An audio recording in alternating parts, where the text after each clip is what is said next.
Returning to where we left off in last episode, team number 4 has oddly enough decided to go back into a hole overnight, even though I would assume they have quite the overpowered gear that would be able to handle the surface even at night time. It could be though that one of the guys needed a little bit of a break. It has been quite a long game so far. Team number 5 on the other hand looks to be making ready. They're just packing up the last bit of stuff and are making ready to go out and find themselves another fight. It looks like they do need to handle their inventory though. Just get rid of that last bit junk though, not your gold there JT, better pick that up and get rid of the actual junk before you get going. Don't want to leave the gold behind on the hill, could be that another team rolls up and steals it from you.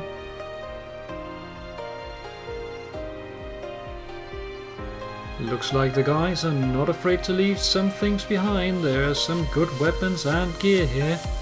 So it would actually surprise me, but they decide that they are comfortable enough to leave these things behind, even though another team might actually head up there and find them. Sharpness 3 sword is not something to just wink at, it is quite a powerful blade.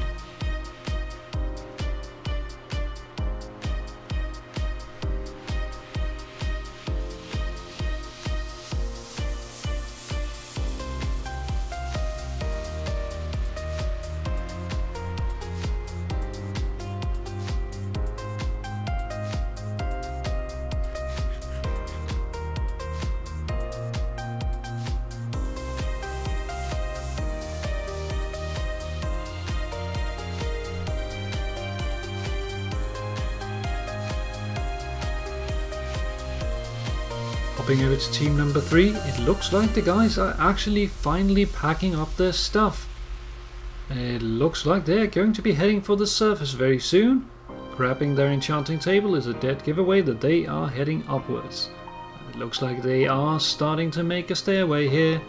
So, could it really be that we will see them on the surface to challenge the other teams? Well, let's hop up and take a look. And surely enough, the stairway goes all the way to the top where Poppy's already waiting, and apparently gets a little bit of a visit here from a zombie that is just waiting for the opportunity to get himself a hug. Poppy won't have anything off it, and Bash does come to her rescue. The guys are on the surface, all of them this time. It looks like we are ready for fighting.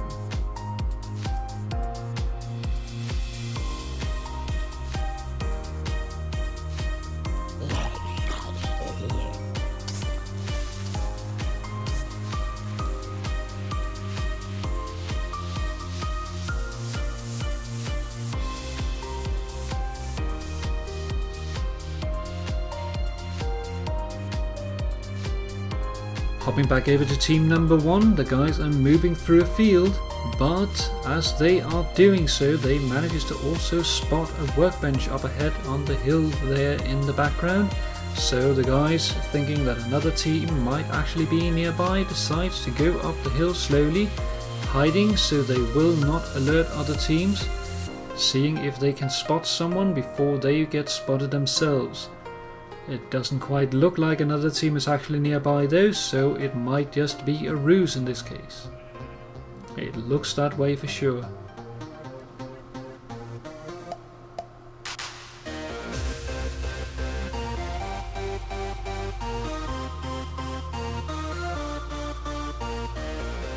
Hopping over to team number 4 though, it looks like they have managed to engage team number 1 in combat. They have positioned themselves on top of a hill and are now facing down against a team who has went to the nether. This is quite the battle because we have one team that has spent about 2.5 hours down in a spawner to get the best possible gear against the team that went first to the nether. So this is the question. What is actually most powerful? Will the team of 4 that has the best possible gear be able to defeat the team of 2 remaining that went to the nether first and managed to get potions? Or will they fall?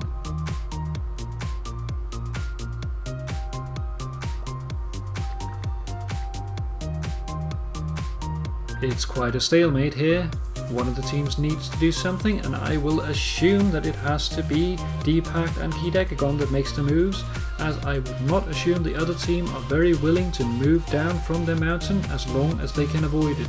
Having both the height and the range advantage in this case, I would assume that Deepak and keedeckagon are going to move backwards, trying to draw them down from the mountain to face them in the field, where their strength potions are at the strongest.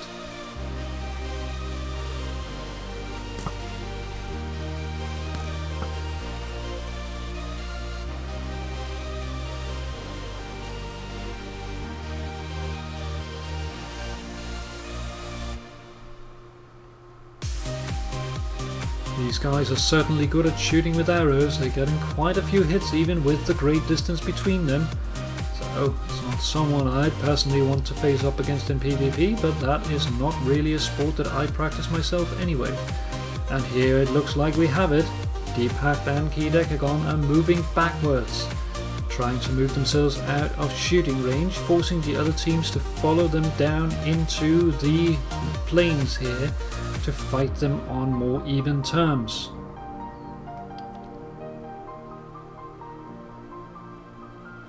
And just as expected, the other team decides to follow them down, pouring down water to make a safe fall that they can move down quickly without taking damage. And the other team is quickly turning around, shooting a couple of shots at them to try and antagonize them. However, wanting to make sure that they do not return to their height advantage, they move further back and wait for the opportune moment to strike. Making sure the other team knows where they're heading, they move down behind a hill and wait. All of a sudden, they turn around, deciding to put up a fight against the other team. The other team are moving up towards them, having caught up to them with the slight delay that they have managed to put upon themselves, on purpose I would assume. So let's see now. It's a matter, can the guys here with potions get close enough to actually draw any use of their strength potions? Or will the other team be able to keep them at bay? The other team has practically infinite arrows coming from spending so much time in a skeleton spawner. The other team here, team number 1, is making quite a move towards them though, but it is towards this area where it gets hard to get close. But they manage to do so, and Key manages to take out gold here. Things are gonna go down fast. Key is keeping Cheese off. Cheese turns around, heading over for Deepak. And Cheese goes down. Key goes down next though, but Deepak is now up against Urutta and Dangers, who he manages to take down, leaving just Pack on his team left, while taking out team number 4.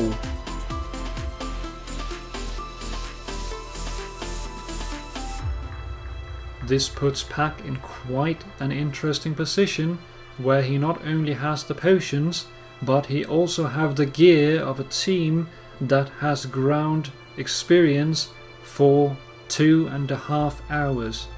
I would assume at this point that he is going to be nigh invincible facing up against the other teams, even if he is just a single person.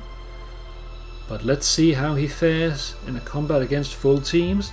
It's not certain that he can actually manage it, but we will have to see.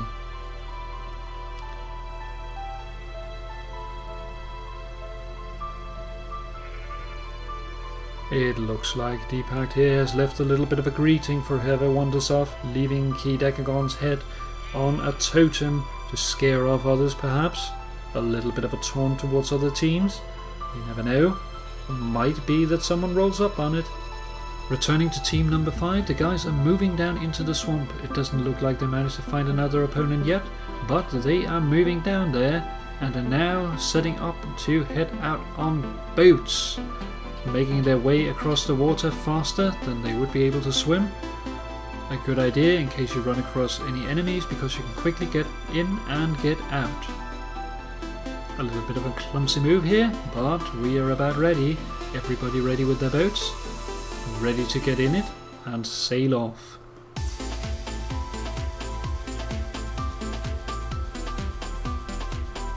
sailing off into the sunset.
Hopping over to team number 1 again, it looks like Deepak is just about ready. It does take time to sort through all that stuff, but gearing up, he is now clad in almost full diamond gear. I would assume that he is going to be very tanky going up against the other team, so we will see how he actually fares when he meets up with someone eventually. He's certainly ballsy, running off. I'm sure he feels like he can take on the world with what he just got out of that fight, but we will have to see. He is just one man against a full team when he does find someone, unless the other teams manages to whittle each other down first.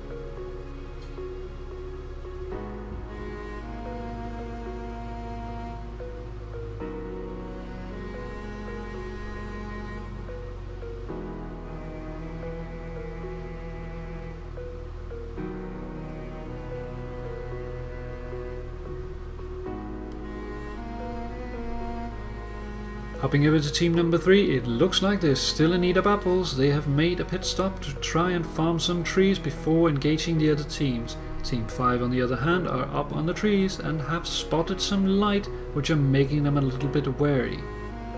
So, approaching with caution, they don't want to accidentally stumble into another team, and they don't want to alert a possible enemy team to their presence, making their approach slowly as they scout out the area.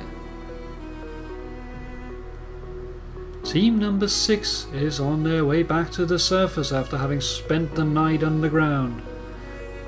Simba following Raven up here, they are making a stairway towards the surface, but they are quite a ways down, so it could take a little bit of time. Team number 1, comprised currently solely of Deepak left, is making his way across the water to try and find some enemies.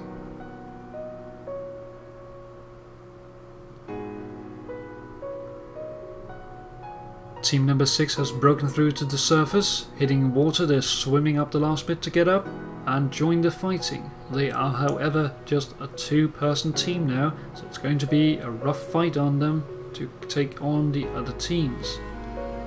Team number 5 is moving up quickly though, deciding that there's no team quite enough nearby to actually spot them. They are moving up to check out the lighting.